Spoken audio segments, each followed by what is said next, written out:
Hey guys, Andrea coming at you with Andrea Lake 101, the making of a billionaire. This episode, we're going to talk about January of 2025. We are going to talk about partnership deals. We're going to talk about what happened after we sent out those Trader Joe's gift boxes and really did a high-touch personal outreach to our clients. We are going to talk about how I went over the financials with my team and how I got them even more on board with the vision of what we're creating. It was such an exciting time. And it was finally time to open the floodgate on sales. I was so excited about it. It was finally time to launch the sticker towers, to move forward quickly with everything, and to really just get this rockin'. In addition to sending these Trader Joe's packages to all of our high-end clients, we also sent them to a lot of our vendors and to our clients for delinquent distribution.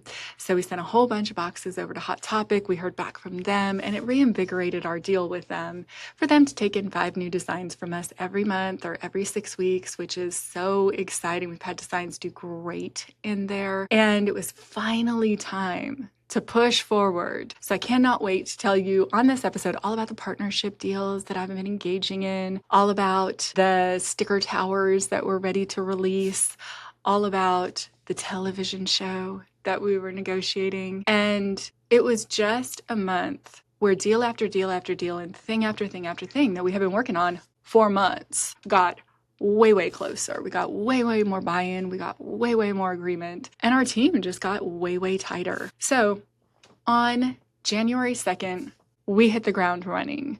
I went into my office and ran a full financial breakdown for my team. Why? Why did I do that? Why do I share my financials with my team? So that we can all get on board with one goal. The overall goal for StickerJunkie is 18.5% growth per month. If you talk to any entrepreneur, they will tell you that either that is really fucking hard or that it's not possible, except for that it is possible because I have done it before. And so has Brian, our Chief Operations Officer. And so we both know how to actually scale a company. And we both made a whole lot of mistakes the first time that we scaled our previous companies. Let's talk about what happened on January 2nd, because it was the most amazing day. So I went into my office and I had all of my employees around to do the very first financials meetings. I got my big trusty dry erase pens out and my humongous massive 6 foot by 4 foot dry erase board that is glass. That was so heavy. That was such a pain in the ass to put up. I just started writing out all the financials. This is how much our bills were, which was way more than our revenue. So our revenue, just a reminder, for December was $112,000 plus dollars. I think it was like 112, 188 or something. Our bills were like $145,000. So guess what? That math is not mathing. So I explained why. Why do we tolerate those bills and run that month at a loss? Like, why? We needed to do the things that would help the company scale. Like, for example, spending $3,800 at Trader Joe's and then another, whatever it was, $1,800 to mail out all those packages. That $5,600 that we spent on that Trader Joe's program, no joke, will make us $1 million this year. It will, because those are all our top clients. Those are people that need anywhere from $800 in 6 months, so about $1,600 a year worth of stickers, all the way up to like our Fortune 500 that's going to need $120,000 worth of stickers this year, probably more. So it just creates so much goodwill. What I was saying about our clients, that when we get a $700 order, like we notice. Are you fucking kidding? Of course we notice. We ended up doing $141,188, which I know is weird because I'm pretty sure it was $112,188 for last month, but it was $141,188 was our sales total for January. And that's like $4,000, whatever. That's like $4,400 a day, let's call it, in sales, or maybe 46. I can't remember. So if we get a $700 order, of course, because that immediately kicks up our day. When we have days where it's like a $12,000 or $15,000 or $17,000 day or a $24,000 day, we are cheering in the office. We have the Shopify set up, which is the platform that we run through. We run through like a very professional, like the highest end version of Shopify where you can custom code things, etc. into it. everyone on my staff can see the numbers. Everyone on my staff can see how much money do we make today? How much more money do we need to make tomorrow? So I really explained to my employees, I'm like, look, we missed December. We kind of knew we were going to miss December. We were ready to roll out those sticker towers at the middle of December, but it doesn't make any sense to roll out a program like that. So we're like, look, we'll pause that for right after the new year. And then we'll move forward with all of the other sales outreach. And some of those sales outreach, they just take a little bit longer to close. Like right now, we're reaching out so hard and so heavy to all of the local cool San Diego and Southern California brands. We are reaching out to their marketing directors. We are reaching out to whoever is in charge of merchandising at multiple different very cool companies that are a medium-sized company in San Diego and being like, oh, hey, here we are. We'd love to have your stickers. Well, how are we doing that? We're hosting potlucks to introduce all the entrepreneurs to each other. I'm hosting a potluck for all of the different people that are in the Summit community or in TED or in any of the communities that I'm involved with at my beautiful, beautiful apartment complex. It's just the most gorgeous high rise in San Diego. We're going to have like a little rooftop party and then go shoot some pool in the game room. And then everybody that attends gets to talk for like 20 or 30 seconds and tell a little bit about their company. There's a timer so nobody gets aggressive and goes overboard.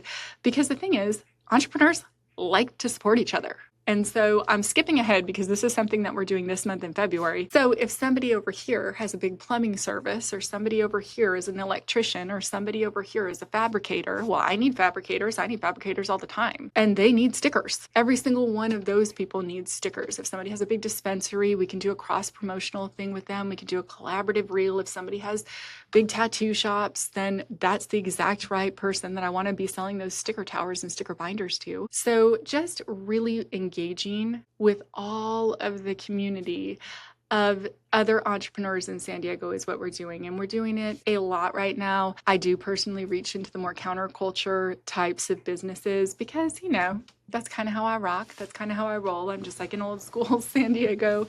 Well, I used to be an old school San Diego stoner, but now I'm laying off the weed as much this year. So that's how we integrate this year. Well, that has a sales cycle to it. Like I don't just meet someone who has a chain of 14 dispensaries or something, and then the next day they're buying from us. I mean, sometimes it does work that way, but sometimes they have to be integrated and we get their back page together, we get their artwork all in, or some big chain of restaurants, or maybe a restaurant's holding group. We're talking to a couple of those right now that might have, you know, a dozen restaurants.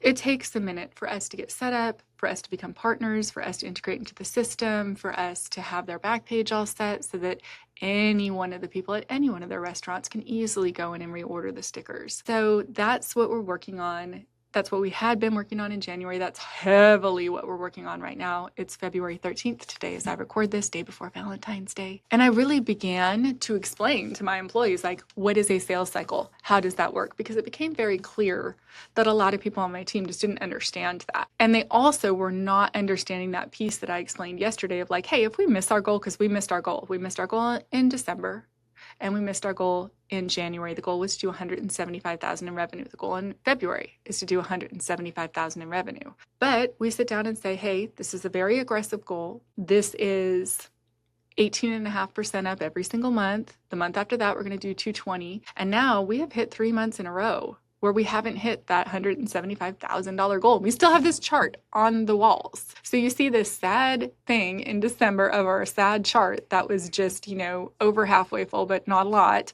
And then you see our January chart and it's just right here. Oh, it was 141,000, but then we also did like $4,000 or something to Hot Topics. So it was like maybe 145,000 total. And hopefully this month in February, we hit that goal. We have so many big deals that we thought were going to go through in January and they just didn't close in January. We have so many of those big deals should close in February, but it's February 13th and a couple of them still haven't closed in February. But as soon as those deals close, these are deals where people at big corporations are going to pay us in advance for a whole year of sticker purchases. That helps us budget so much. When a big Fortune 500 decides that they want to do an open purchase order with us and send us a whole fucking bunch of cash at the beginning of the year, because it helps them budget what they are going to spend throughout the year on their merchandising budgets. And it helps us. We can buy new machinery in cash when we get those kind of deals in. We can pay down credit card debt when we get those deals in. We give people raises because we have a stability and a buffer in the bank account. Just it helps in every single way. It helps us for our planning. And luckily, a lot of our Fortune 500s have many, many, many multiple different buyers. So in this particular one that I'm thinking of, like half of the buyers want to have an open purchase order and half of them don't. And that is like the most ideal situation for us because we get a ton of upfront cash from the people that do want to, that their teams, that's just how the team at that place works. And then we still get the ongoing month-on-month revenue, which really helps us for cash flow. So we are in a fantastic position, but I am still working my tail off, just reaching out, doing sales, talking to entrepreneurs every single day and closing more sales. And the ability for me to show my team what we're doing, what the sales look like, what the sales outreach is, solicit ideas from my team, because my team is brilliant. We use a platform called 15Five, and which my friend David Hassel started, and Sean, hey guys. And it allows us to get a ton of engagement from our employees. It allows us to ask them like, hey, do you have any really good ideas for sales and marketing? Do you know of any cool San Diego companies that we should be looking for? Do you know of any cool national companies that we should be looking for? Who are your favorite influencers that you think would be good for our affiliate program? Because we have a really generous affiliate program for influencers. Do you have any podcasts that would like to do our very generous affiliate program for their podcast? We just got someone signed on for that. It's very exciting. I'll be able to announce that partnership soon. Basically, like we just run down the line of every different type of way to do revenue. And when my employees understand the financials, when my team understands the financials, when my team is on board with where we're going, they start to talk and they say, every sale counts, every sale counts, every sale counts, because every sale counts. There was one set of stickers that had come in and they were very difficult to pull. They were a very difficult die cut shape that is tough for us to pull out of the backing. And it was frustrating some of the people in production, but they were being very funny about it. It was like this very multiple, it was like a 12-pointed star or some kind of it wasn't a star, it was like a snowflake design or something that was hard to get out. And I heard Dana say, if there's only one good thing that I could say about this sticker, it's that it's getting us towards our monthly goal. And I laughed so hard. I was in my office. I spun around the corner and came out of my office and I was like, oh my God, I love that. I love that that's the way that my employees are thinking. Every back page counts because every back page might lead into a new order. Every nicely packaged sticker that goes out of there, it's not just design, it's not just production, it's design and production, it's customer service, it's every part of the machine that makes that company run. It's every single touch that we have with that client is what makes that client want to come back to us. Like our stickers are really nicely packaged. A lot of our competitors, they wrap stickers like in plastic wrap almost. And so people don't have anything to do with those stickers once they open them, because most people, they're not going to use the stickers all at once. They're not going to use those 100 or 1,000 stickers at the same time. And a lot of people, they're taking them to street fairs or to their own events, or maybe it's a food truck and it's going to be in the truck. And so all of a sudden they have to figure out their own bag to put the stickers in. And I'm like, that's weird. And so for most people who are just giving out like one sticker at a time, then they have a whole bag that it's just there. And then when all the stickers are gone out of that bag, they can use that bag for something else because they're kind of cool shapes and sizes and stuff. And so that's how we do it, because otherwise you rip open a little piece of plastic and then like, what do you do with the other 90 stickers if you only gave 10 of them away right now? So every single thing that we do, we like to feel like it's a really high touch experience. And in the summer, when we can afford to bring in equipment where we are doing packaging for people, oh my God, I can't wait, because we'll just print all of our own packaging and have customized packaging. Because right now our packages come in United States Postal Service boxes, or unless somebody chooses a different delivery service than that. And I can't wait to have customized packaging. It's right around the corner. Our magnets are right around the corner. Our clear stickers and holographics and glow in the dark are right around the corner. We actually already do holographic and glow in the dark, just not quite on the website yet. Our new website is just about to launch. So January was amazing. is pushing forward on every front. I made a deal with a development company who is based out of Australia, who's doing all of our web development. They have developers all over the world. I can't say what it is yet because we haven't signed off on the contract, but they are a great company that I love, that I'm going to be working very closely with over the course of the next year, full of just really, really good people. And so while the new website hasn't launched yet, all of the things that they are building for us are making everything so much easier. We're going to get a really great customized generator.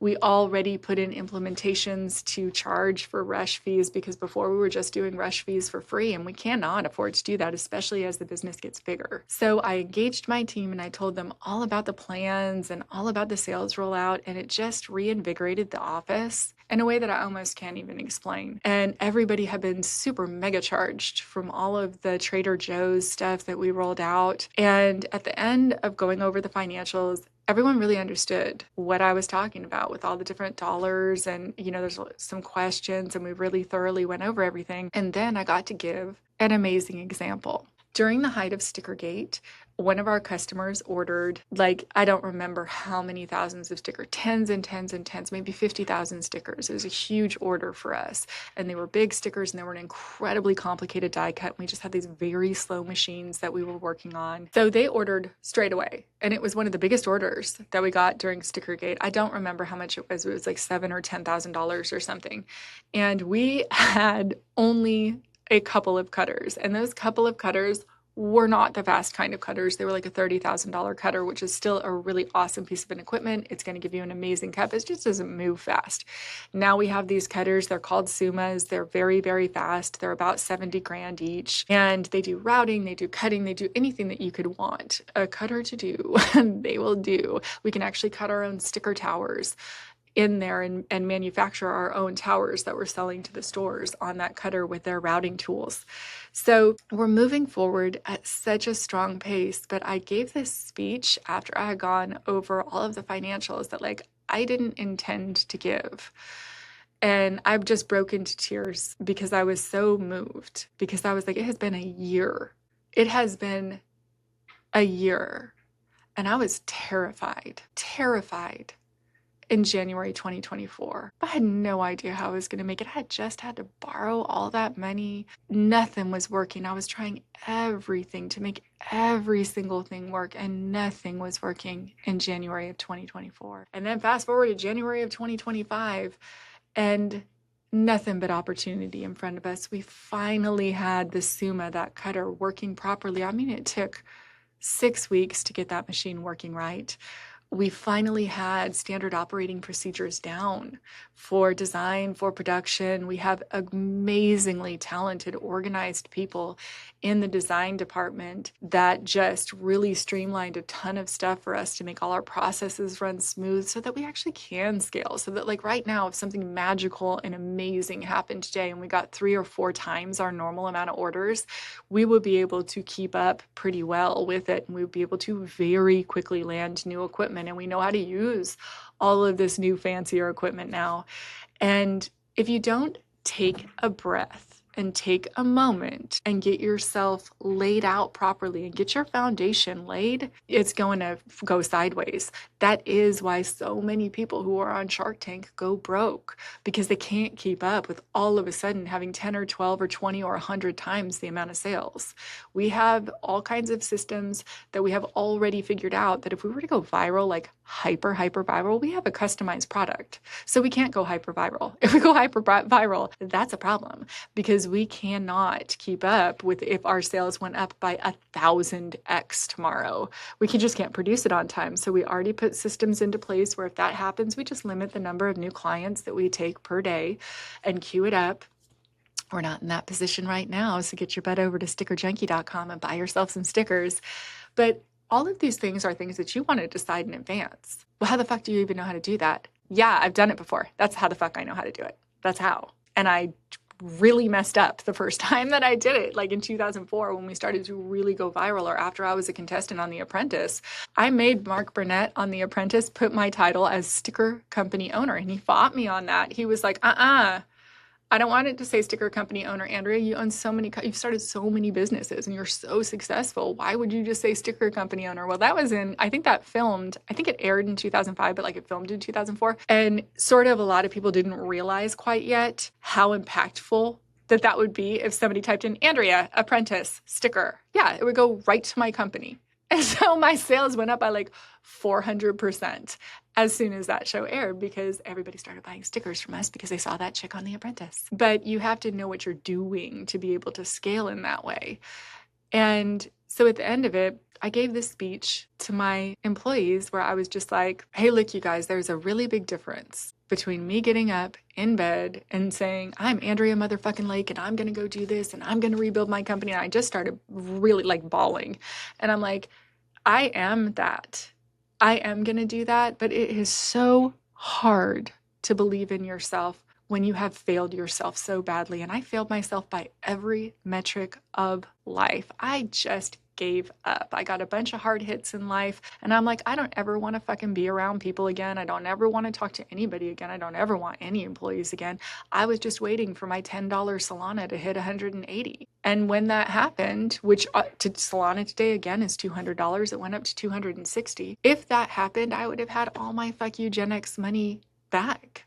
And I would have just shut down StickerJunkie. That was the plan. So as I came back into this company, I'm rebuilding it and I don't know if it's actually going to work. I don't know if it's actually going to work out. I kept saying I had to be called to this. There had to be a reason for this. That's why I want to tell my story really widely.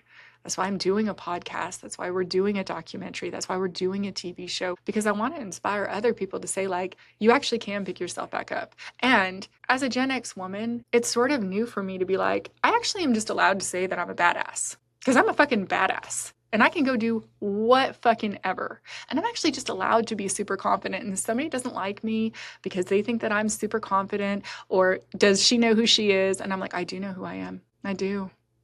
I heard the greatest thing. Gosh, I don't know how to say her name correctly. I think it's Elonia. I don't know her last name. She's a rugby player. She's a very TikTok famous person. She's fucking so fantastic. So fantastic. And somebody asked her about imposter syndrome. She's like, yeah, I don't have that. And I was like, what? Who the fuck are you? What? That's amazing. That's the best fucking answer I've ever heard in my life, ever. She goes, I work really hard. I expected it to go well for me. I post nonstop. I do all the things that you're supposed to do as a content creator. And the reason that I went to the Olympics is because I fucking trained every day. That's why. And I was like, I have the goosebumps over my whole body. I'm like, that is right, you did. That is right, you did. How do you have this kind of confidence in your 20s or early 30s? I don't know how old she is. Like, what? I was a multi-millionaire when I was 32 years old, and I was so unsure of myself, and I just felt like I had been lucky and lucked into this. And then when I lost everything, I just thought I had fucked myself up forever. And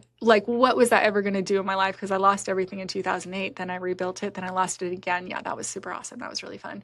And now that I'm rebuilding it again, I'm just like, I am done with imposter syndrome. I was talking to a really good friend of mine who I don't know if I have permission to say her name, but she works at a very big place. She has a very big position at a very big company. And she and I were just bonding over imposter syndrome. And because she's like, well, I don't even know. I met her at Summit. She's like, I sort of don't even know how I got here. And I'm like, everybody feels that way. The first time I went to Summit, the first time I went to a big gathering like that, I went into my room every day and cried because I didn't know how I got invited there. I was a multi-millionaire who had started many multi-million-dollar companies at that point. And I was like, I don't even know how I got invited in the room.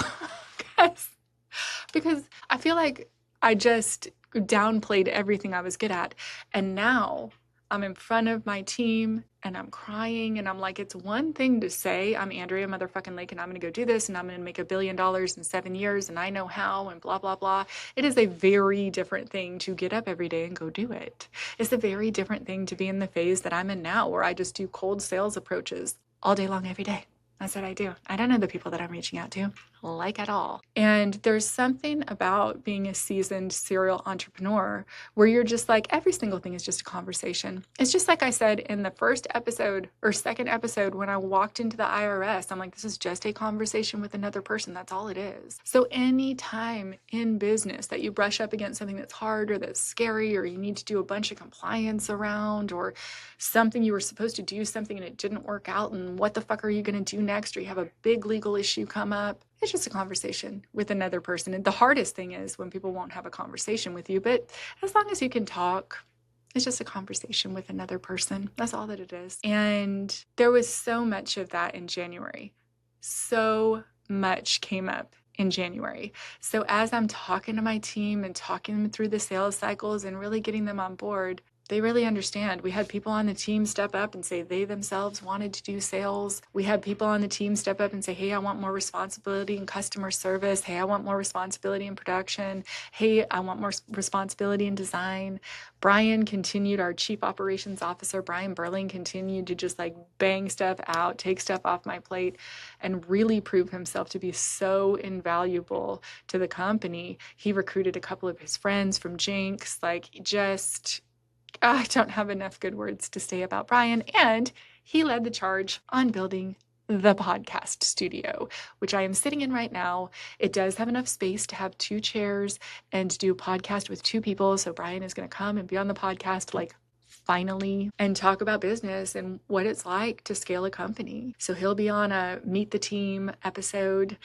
And it takes a team. And the best way to lead a team is to make sure that they know that they are a team. We are a team. We are not a family. Everyone has a family. Families, everyone's got one. You know what I am saying.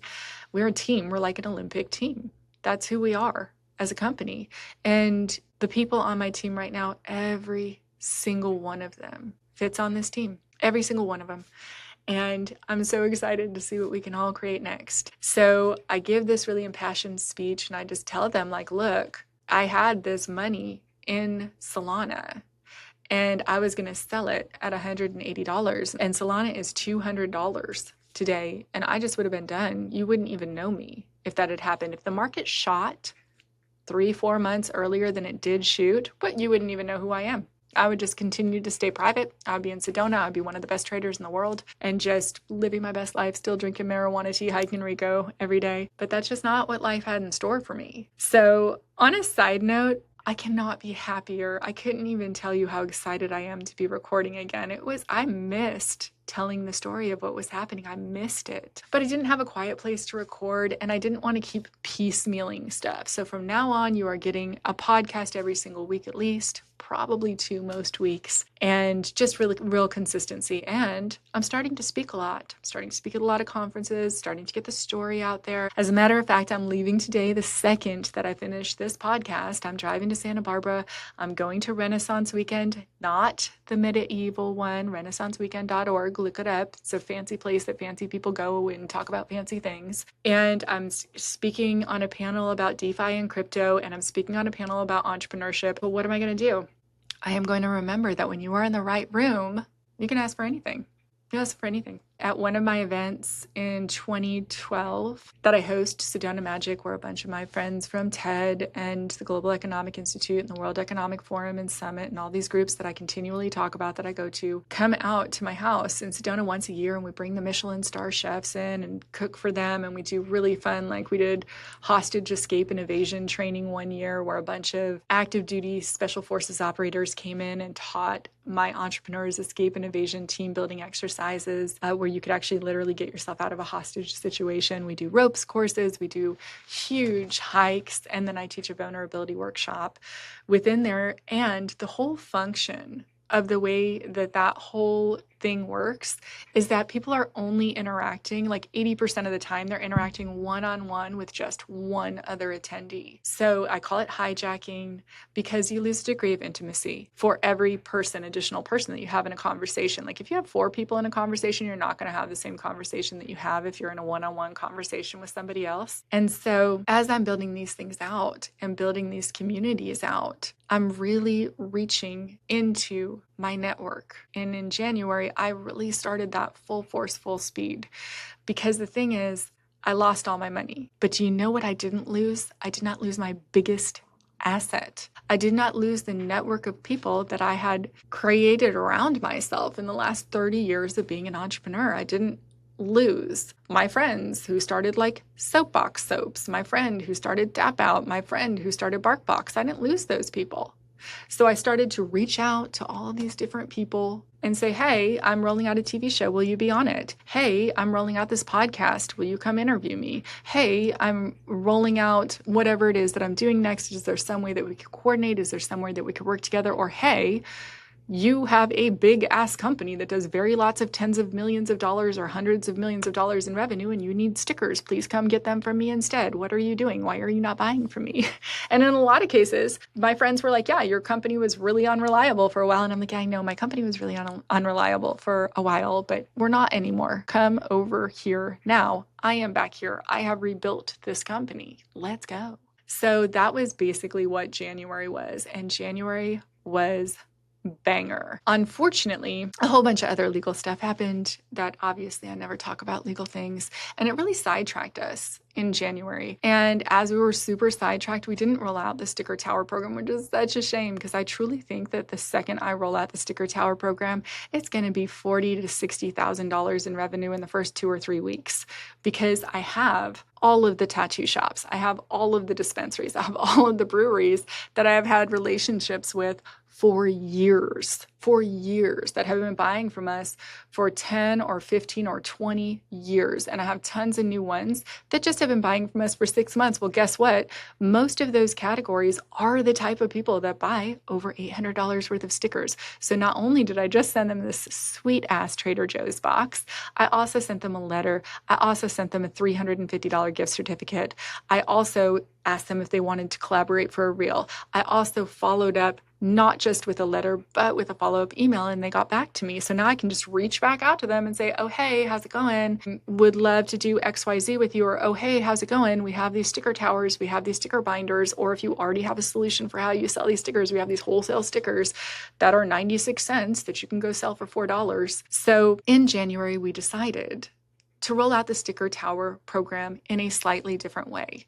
We are going to get 42 artists. I have been having conversations with so many artists. I just signed another one yesterday who has the cutest stickers. I'm going to reach out to her and see if we can share an image. If we're allowed to share that image, it'll be right here. If not, we'll do it next time, of this adorable sticker that I'm like, oh, Hot Topic is going to buy that for sure. And fingers crossed. And to my lovely buyers at Hot Topic, if you're watching, I want you to buy this one. And I'm going to roll out a catalog that has about 400 designs from 42 different artists. And then if people go on the website, those top 400, the ones that I know will sell the best, because I've been selling stickers for 30 years and I know what stickers sell the best. The ones that I know will sell the best are going to go into the catalog, into that top 400 sticker catalog. They come in packs of at least 25. They're 96 cents each. You can buy a pack of 100 or 200 if you think that one is really going to fly through your location. So why binders? Yeah, good question. That is because I have intensely good relationships with tattoo shops. Yes, I do. How do I have those intensely good relationships with tattoo shops? In the late 90s and early 2000s, because I am a million years old, I know somebody just told me the other day, I was getting my hair done for the first time by her.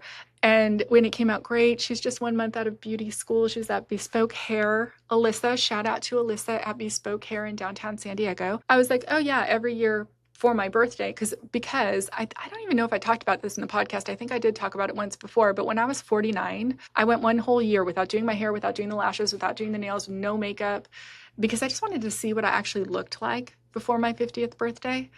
And then right after my 50th birthday, I got it all done again.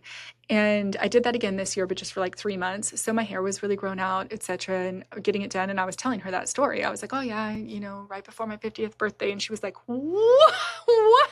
She's like, I only thought that you were in your early 40s because of something that you said time-wise. I literally can't believe you're 50. I'm like, girl, I'm going to be coming back to you. Mm-hmm.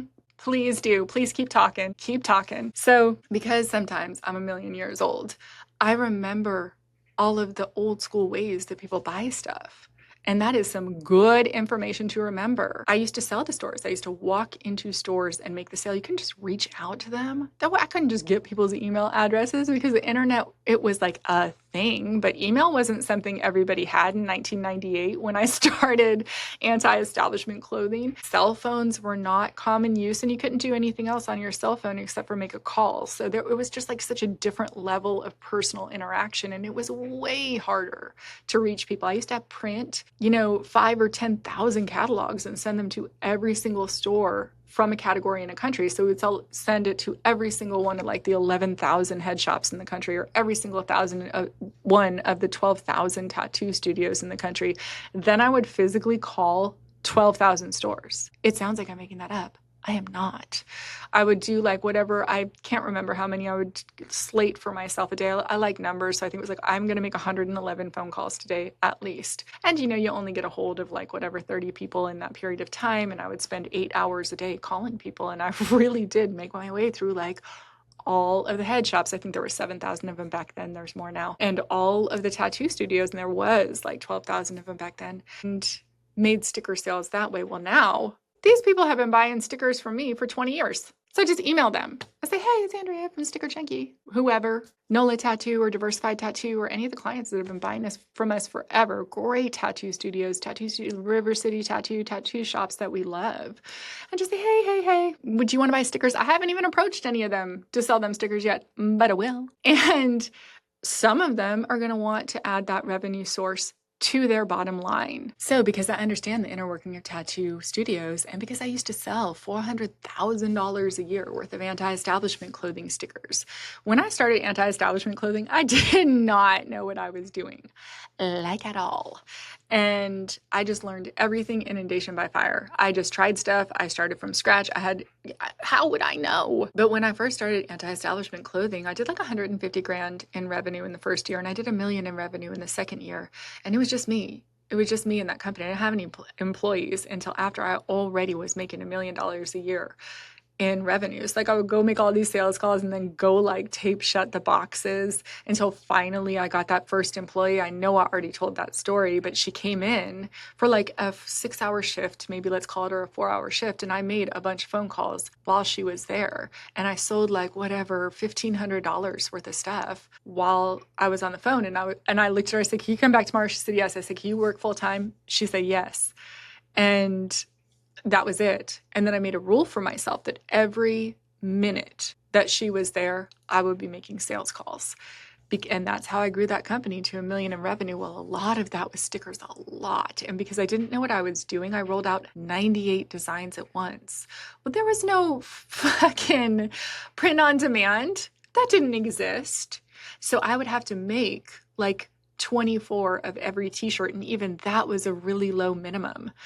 But I couldn't afford to make all 98 designs and get 24 each of 98 designs. I was broke. I was a kid. I was 23 years old. I didn't have anywhere really even to store those designs. I ended up having to rent half of a garage, which is as one does in the beach area of San Diego, which was an extra $100 a month. Now it'd be like an extra $500 a month. And what I could do though was print 98 different stickers, because I was getting stickers printed back then for 6 cents each, and I could sell them for 40 cents at the time. Now, of course, it's more expensive to print the stickers. They cost more to print the stickers, but we retail them out at 96 cents, and then the store sells them for $4 each, or 7 for 20, or if they're in a more expensive place for $5 each. If they're in a tourist spot, maybe they might even be selling them for $7 each and 4 for 20 or something. But whatever it is, it's a great profit margin for everybody involved. And a particular segment of that, people who are either at coffee shops, but especially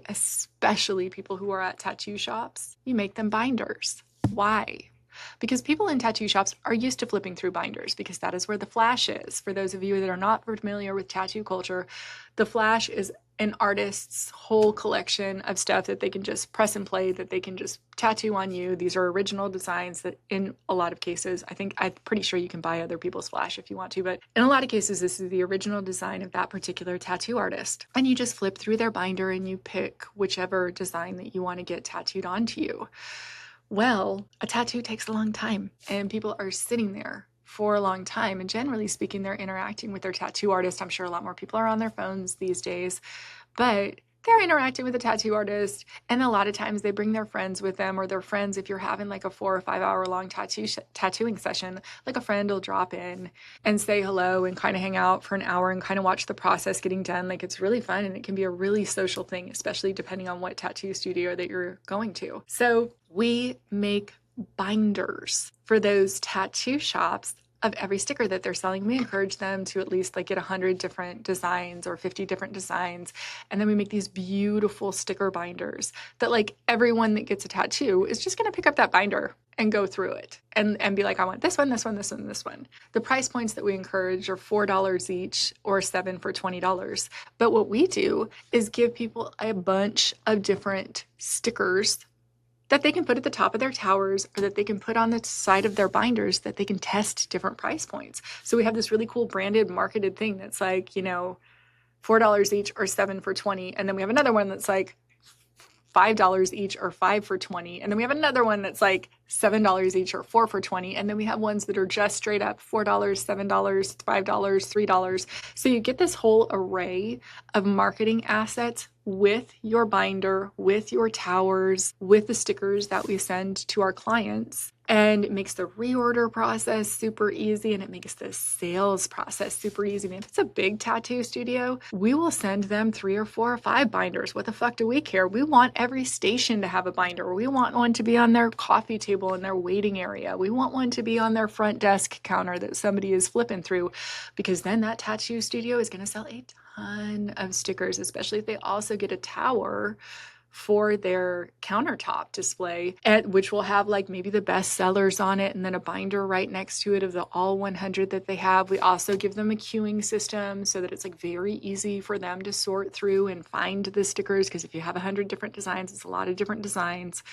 We name them all. We put it in alphabetical order. We have little QR codes that they can scan so they can go find that particular sticker. And again, all of this is laying the foundation.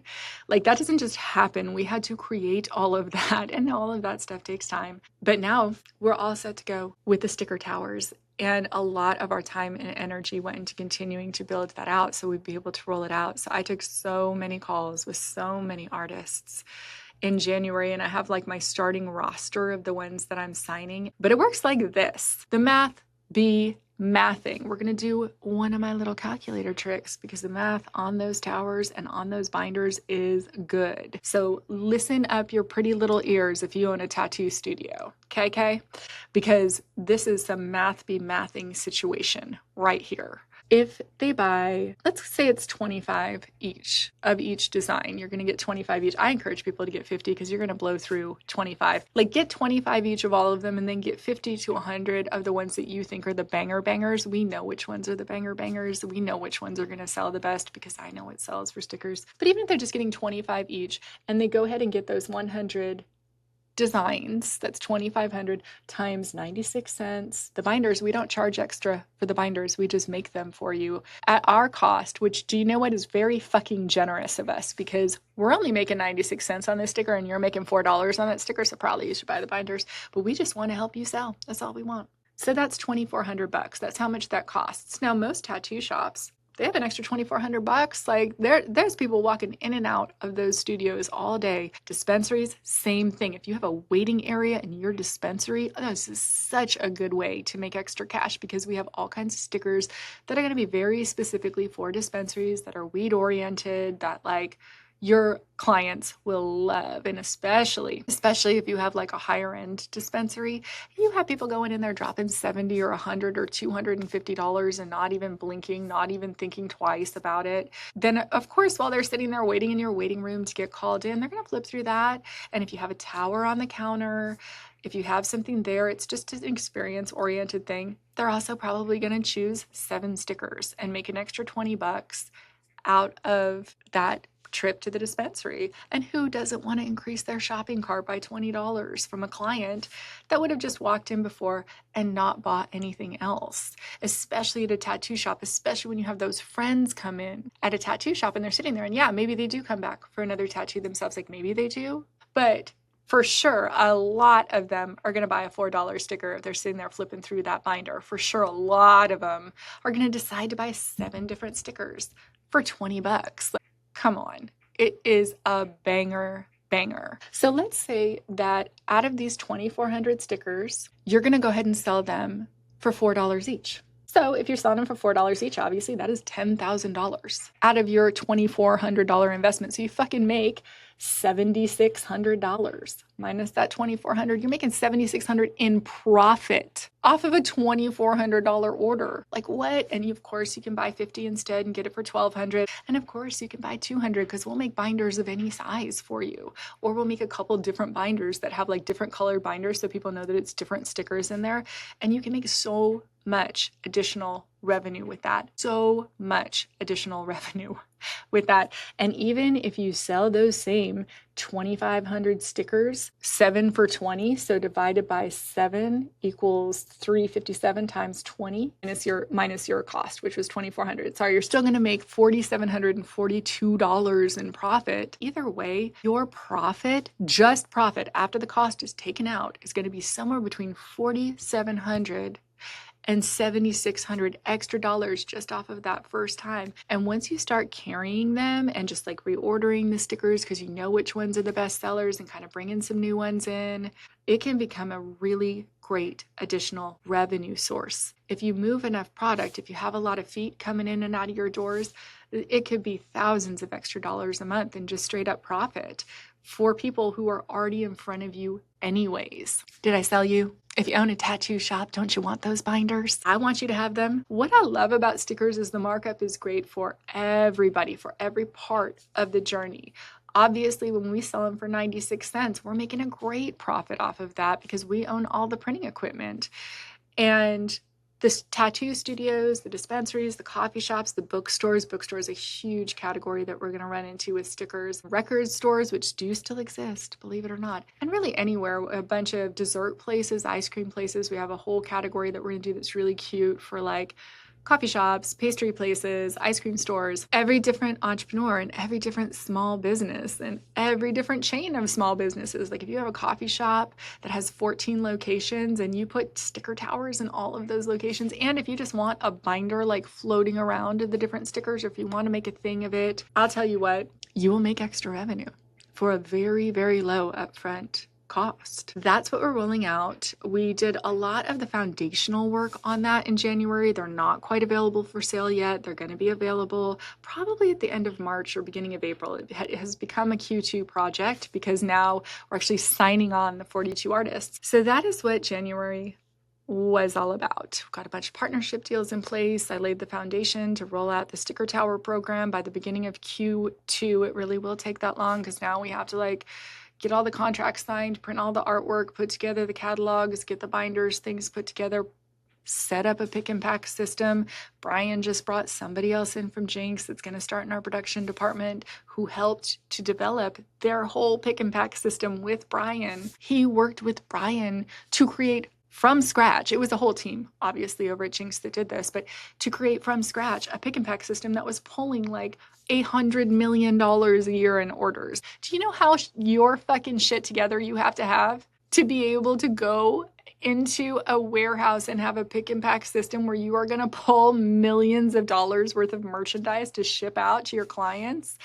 You have to have your shit high and tight. You have to be in line and really have everybody know what they're doing so that there's not mistakes, so that you're not sending the wrong thing to the wrong person, so that all of the orders do in fact get shipped. There has to be all types of checks and balances to be able to scale a company like that. And now we have the right team, and the team just keeps getting righter as we go. So that's what happened in January. It was a really, really great month. And again, still with January, we were at 481% over the previous year in a single year. And so that's what I tell my employees when we don't hit our goal. I'm like, well, we didn't hit our goal. But right now, this minute, we're at 480% over last year, 481. And that sort of softens the blow of not hitting the goal. But you know what, you guys? We want to hit the goal this month. And we're short. We're about $30,000 short still right now. Now, we do have big deals that should close at the end of the month that are for more than $30,000. So we should smash our $175,000 goal. But we haven't. We're short right now. We need cash right now. We need more sales right now, today, right this second. So if you need stickers right now, or if you work for a company and you've been watching this podcast and you're not buying your stickers from us, girl, come on, get your stickers from us, please. Like, go talk to, if you're an entrepreneur, buy your stickers from us. And if you're at a big company and you know they buy from one of our competitors, just drop our name in their ear and ask them to buy from us instead, because we're actively scaling this company. We're actively looking for new clients, and we are sending out Trader Joe's boxes in summer as well.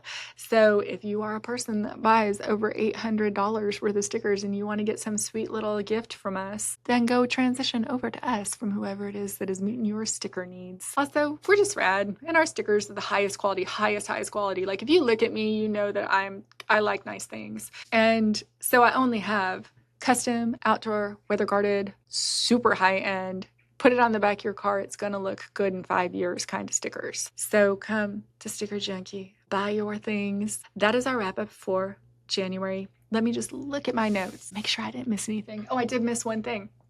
One story that I started to tell like 4 times in the last 2 podcasts was that I reached out to a customer that we failed. We failed this client. We did, because they ordered like 50,000 stickers of this very intense die cut when we didn't have the proper machinery to be able to deliver that in our normal 4-day period. Now, anyways, that normally, it is in the fine print that if you order 50,000 die cut stickers, that just takes longer, because it actually just takes longer than 4 days. Well, it took us 4 weeks to deliver this order, and we ended up doing it in pieces. It might have been 6 weeks. I don't remember, because we all of a sudden went from getting like 10 orders a day to 100 orders a day. And some of them were orders for 50 or 100,000 stickers, and we were not yet properly equipped to handle that. So that client, of course, got one of our Trader Joe's boxes, because that was a very large order that he had sent to us. And then I reached out to him, because he never ordered from us again, and there was no surprise there. And he did say, like, I love the stickers. They're really high quality. Great job. Like, he said that to us when we delivered them, but then he never ordered again, because, like, I can't fucking wait 6 weeks for my stickers, which obviously he can't. And I reached back out and said, hey, we appreciate your business so much, and I understand that we failed you. I know how long it took to get those stickers out, and we were just a baby company, and we didn't have the fast equipment. Well, we have fast equipment now. And if you order from us now, your stickers are going to get out fast. Now, if you order like 100,000 stickers, it's going to take us not 4 days, but it's not going to take us 6 weeks either. And sure enough, and I gave him like a 250 or 350. I can't remember, because depending on what people spent, that's the gift certificate they got. If they spent like $800 or $1,000, they got a $150 gift certificate. If they spent like $2,000 or $3,000 or $4,000 or $5,000, I don't remember where the price breaks were, but they got like 150, 250, 350 gift certificates. So he went and used his gift certificate, and basically it was just an order for just the amount of the gift certificate. And I was like, okay, cool, bang it out, get it done really fast. Then the next day he went and got like a $5,000 order. And I was like, oh my God, we got him back. And I said, thank you so much. I saw your order come through. We really look forward for the chance to earn your business. And like, we really appreciate you, blah, blah, blah. And he's like, we look forward to working with you more in 2025. And that's how you win a client. So when I was standing in front of this stack of boxes, and I had my arms on the last 70 Trader Joe's boxes that were going to go out to my clients, I said, these customers, they're ours now. They're ours. They're not anybody else's but ours. We've got them. How do we got them? How do we keep them? We give them amazing customer service. We tell them how much we appreciate them. A lot of them are you. A lot of them are the early people that are watching the podcast, and they're like, hell yeah, this company is really cool. I like to see it. Gives me ideas for my company. I can't even tell you how many of the entrepreneurs that I reached out to with that email series from the Trader Joe's boxes, where I was just like getting responses that were saying, girl, I have been watching your podcast, or girl, you gave me such good ideas for what to do to show my appreciation to my customers. I have never felt so valued from a company before as I feel with you. I can tell that you really love your clients. I can tell that you really take care of us. It's a pleasure for us to place an order with you. It makes me smile when I go to your website. I love following your Instagram and like seeing them meet the team, meet Emily or Jenny or Brian. I can't wait until the TV show does roll out. So that instead of me just talking in the podcast, which we'll still keep the podcast, about what happened, you're actually going to get to meet them, and you're actually going to get to see everybody interacting with each other and interacting with our clients and see what we build next, and then see the bigger deals that we start to build out towards the end of the year with these huge companies that my friends own that are doing little collaborations with us, like thank God. And we're having all kinds of group nights. We got to have our 1-year anniversary party for Jenny, because I want you guys to remember it has only been 1 year that I have had employees back in this company. 1 year. Jenny was employee number 1 on January 29th of 2024. So we had a big blowout here at the building I live in for Jenny for her anniversary party. We had another party that was like a pajama party. And so we went into the pool table room and like had this really great time and got a bunch of really delicious food and just hung out and talked and chatted. We have a whole outings committee that does amazing stuff. I forgot to say that they threw us the cutest birthday party for Brian and I, because our birthdays are 1 day apart. And like, this woman that works there, Michi, is sort of our Photoshop expert. So she Photoshops these incredibly cool posters for people's birthdays and then prints individual stickers that people put on themselves for people's birthdays. And the birthdays are off the hook at StickerJunkie. Everybody goes to work on their birthday because they want to see what people do for them on their birthday, just about. We did have one woman was on vacation in Mexico for her birthday. What a hard life. What a hard life. But the poster that they did just recently, actually for Dave, also it was his birthday, was hysterical. My poster was like Sakara and yoga pants and Bitcoin. And then, because I am a crypto trader, and then a bunch of the women in the office all dressed exactly like me, because I wear the same thing every single day. I'm going to start wearing real clothes soon, which Brian has to be delighted about because he's so fashionable. And I finally got the lashes done. I finally got the hair done. I'm wearing the makeup again. I lost a bunch of weight, so I'm buying a few new pieces of clothing so that I just look a little bit more posh. But every day I've been enjoying the last of the days where I just get to wear my uniform, because once we have a TV show, I'll have to like dress up every day. But I wear black yoga pants and a black tank top every single day. And so a bunch of women in the office wore black yoga pants and a black tank top for me that day. And then a bunch of the people in the office, because it was a joint birthday party, dressed up like Brian and did like a big business Friday, except for it was not on a Friday, because I actually drove out to Sedona for my birthday. And when I tell you, which is January 16th, and when I tell you that my birthday this year was a world away from my birthday last year. Last year in 2024, my birthday, I spent the whole entire day crying because I was like, whoa, I have so much more to do and I'm not giving it my best, and I have to. I have to right now, right fucking now. And this year on my birthday, I did not spend the whole day crying. I had an amazing birthday. I was like, I am doing my absolute best every single day. I really am. And I recommitted myself to just continue to do my best every day. And it was awesome. I almost told you something that just happened, but we're going to save that for the next episode, that it's going to get us up to date of right where we are. And once we're up to date with right where we are, this is going to be a week on week on week thing. Now, I know I said that before, except for now I have a fucking podcast studio, guys. Come on. And we're releasing tons of content, tons of reels. I negotiated the first part of the television show, which is so fantastic. When you're putting something like that together, there are many parts, but I just crossed a humongous hurdle for us to be able to get the TV show done. And that's super exciting. And things are just moving forward. And I'll keep you guys posted. I'll keep you guys posted with financials. I'll keep explaining how this kind of stuff works.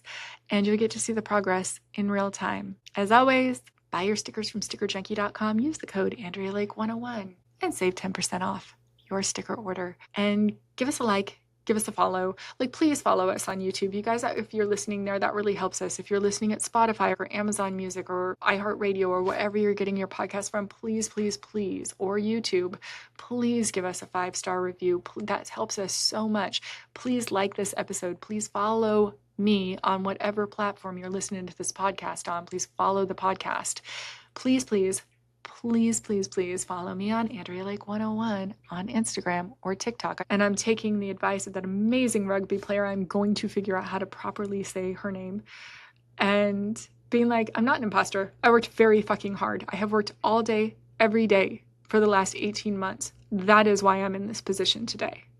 And now I've just reinvigorated it because I'm like, I'm on the backside of this. I only have 9 months left of working all day, every day. So now I am really like come on, let's go. Let's see how much I can do in this last 9 months of all day, every day. Thanks for listening, and I'll see you next time on Andrea Lake 101, The Making of a Billionaire.